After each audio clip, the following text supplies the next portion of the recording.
Stone ಕಾಯಿಲೆಯು ಸಾಮಾನ್ಯವಾಗಿ ಯಾವುದೇ ವಯಸ್ಸಿನವರಿಗೂ ಕಾಣಿಸಿಕೊಳ್ಳಬಹುದು. Kidney stone ಹೇಗೆ ಉಂಟಾಗುತ್ತದೆ ಅಂದ್ರೆ, ನಾವು ಕುಡಿಯುವ ನೀರು ಮತ್ತು ಆಹಾರದಲ್ಲಿ ಖನಿಜಗಳು ಮತ್ತು ಲವಣಗಳು ಇರುತ್ತವೆ. ಇವುಗಳೆಲ್ಲ ಒಂದು ಕಡೆ ಶೇಖರಣೆಯಾಗಿ ಘನರೂಪ ತಾಳುತ್ತವೆ.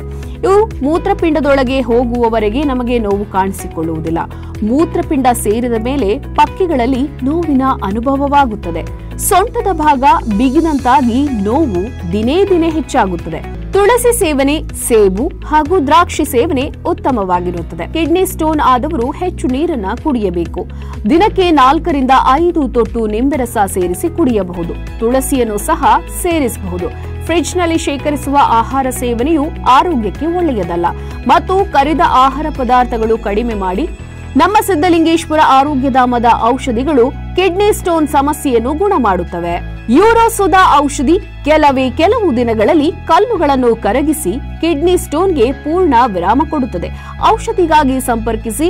ಅಂಚೆ ಮೂಲಕ ನಿಮ್ಮ ಮನೆಯ ಬಾಗಿಲಿಗೆ ತರಿಸಿಕೊಳ್ಳಿ.